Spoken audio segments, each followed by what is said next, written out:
Car crashes. That's what this video is about, and I've had a lot of them. Probably about 10. Most of my car crashes that I've had happened between sort of the ages of about 7 and 21.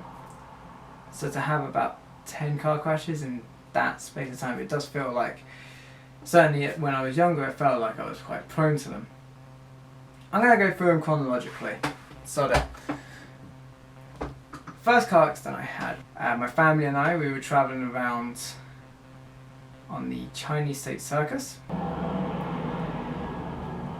This is quite apt, you'll hear a lot of car noises if you listen. Obviously it's the main road right outside the front. So yeah, the first car accident I ever had, it turns out it was on the same night that Diana died in her car accident in Paris. So yeah, I remember thinking it was around the same time, but no, actually it was the same night according to my mum. And essentially we were travelling between, I think it was Doncaster and York on the M1, no, the A1M,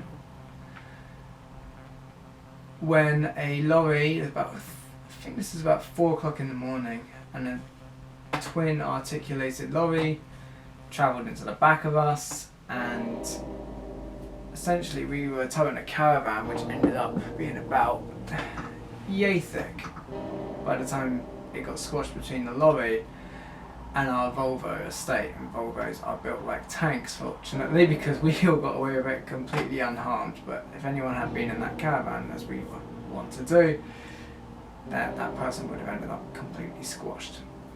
Anyway, yeah, that was quite a terrifying accident. The car just got shunted along. I was about, let's see, that was 97, so I was about 8, was I? Yeah, I was 8. And I just remember sort of drifting off to sleep, because I was always awake in the back of the car, and then hearing this crash, and I just chucked my arm down and stopped my sister, who was a toddler at the time, from just sort of rolling off the seat. I think she was wearing a seatbelt, but that was what I did. Yeah, essentially the car got pushed along and we nearly went off a bridge, which in my memory I thought it went down to a river, but according to my mum again, she says there was another busy carriageway underneath that bridge, and we most certainly would have died if we got pushed off it. Luckily the lorry driver, who'd fallen asleep at the wheel, he came to and slammed the brakes on, and yeah, that's how we all survived that one.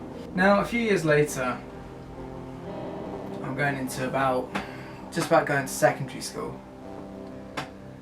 and I'm out with my biological mother. We're delivering eggs from a very, very early time in the morning, when, sorry, I keep swallowing still.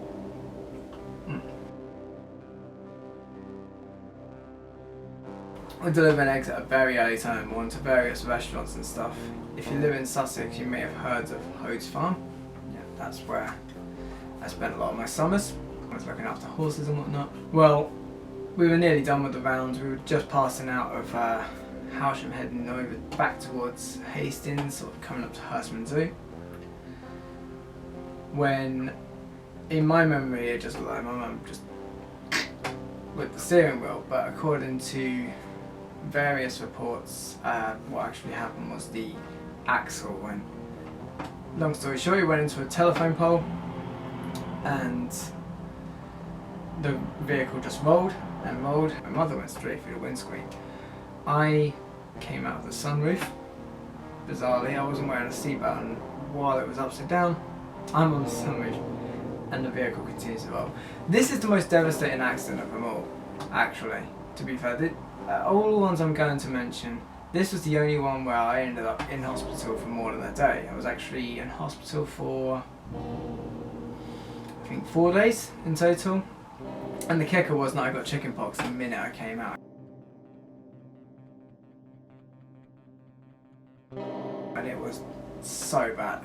I would rather have dealt with the 3 broken ribs, the fractured pelvis, the weakened legs, and the punctured lung for a couple of extra weeks longer and not have had to deal with that poxy, literal poxy actually, chicken pox. It was from that hospital trip though that I did end up staying up all night and discovering a lot of cartoons that endure us to this day. I was watching Courage the Cowardly Dog, which at one point was so funny. There's a particular episode that everyone knows with King Ramses.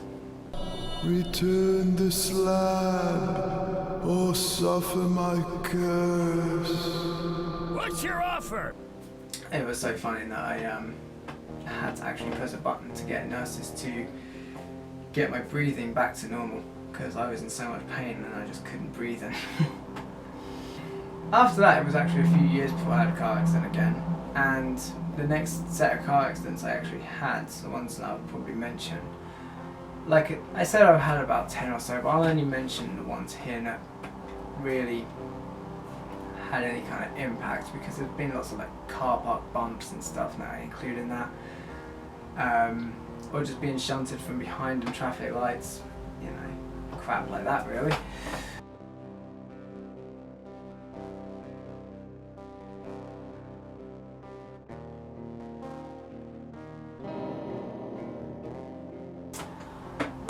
Next car accident I had after that would be right after I passed my test, which was funny because I'd actually been driving around illegally for about 8 to 10 months before I passed my test. I was driving all over the country.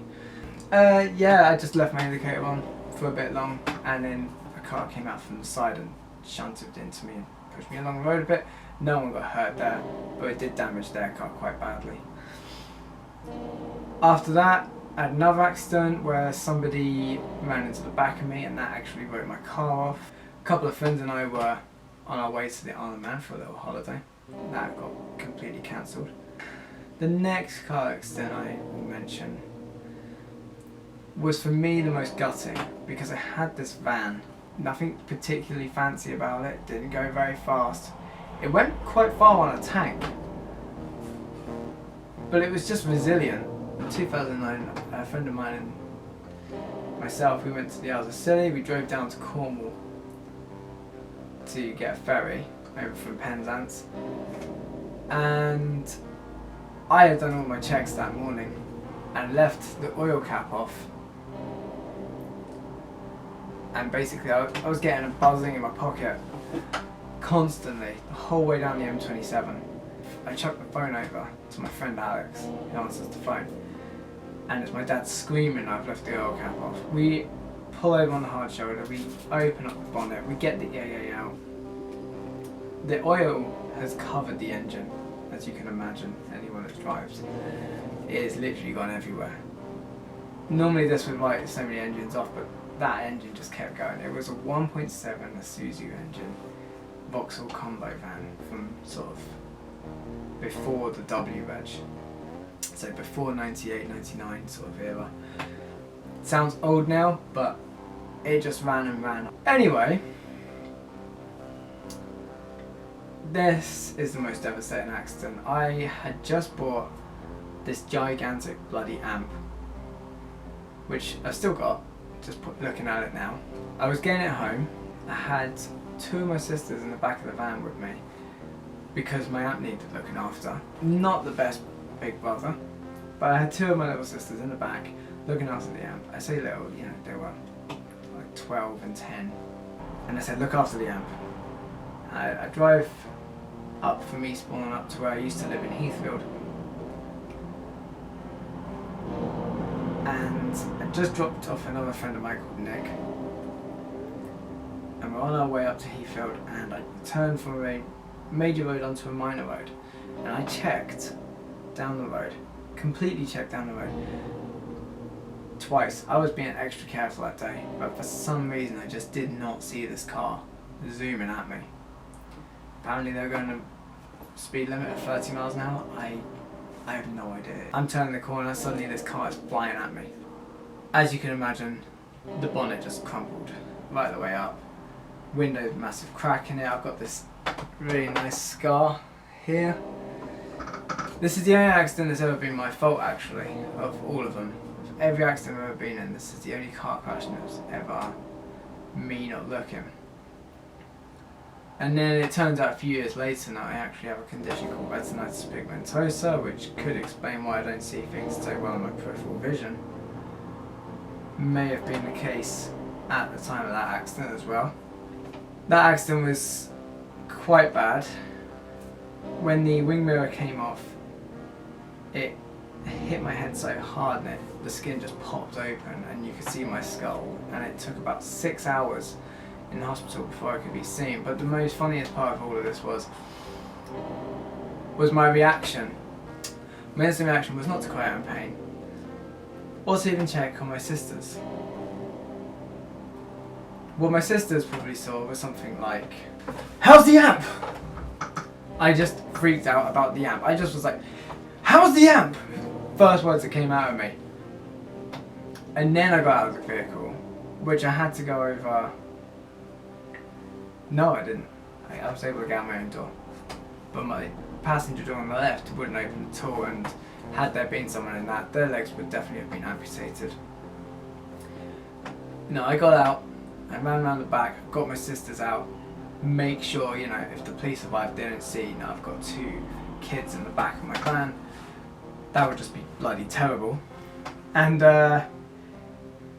yeah, my sisters to this day probably hold it against me. I was more concerned about the amp than my own sister's welfare.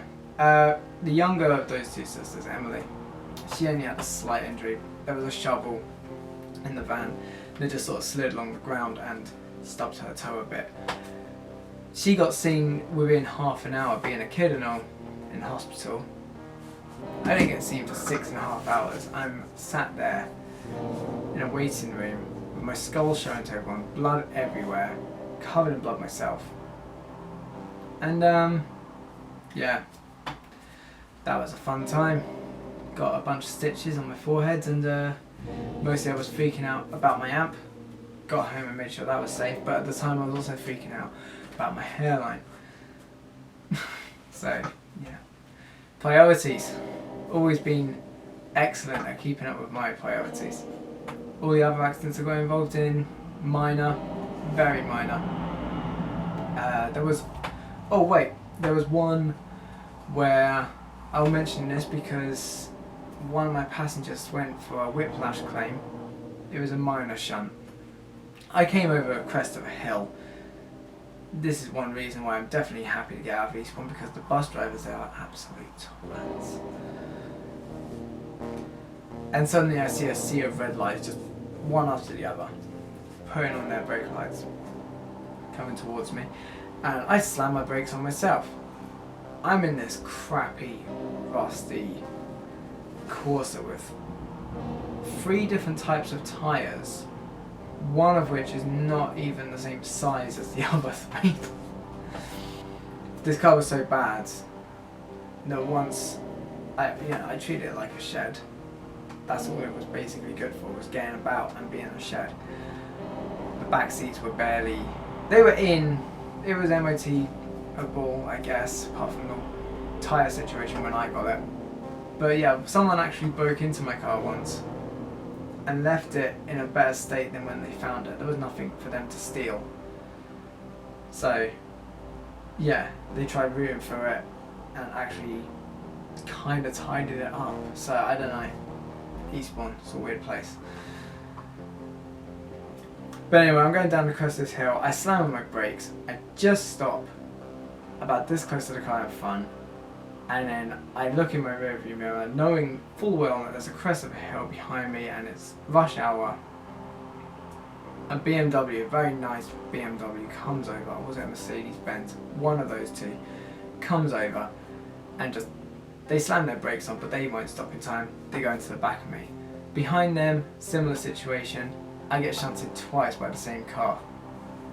It's like dominoes. The bus is pissed off down the road. He's gone. Nowhere to be seen. Luckily, there was no fault with it on my part, but it was still annoying. Testament to how crap the bloody bus drivers in Eastbourne are. Yeah. That's it for all my car accidents that I've had. Hopefully that's it.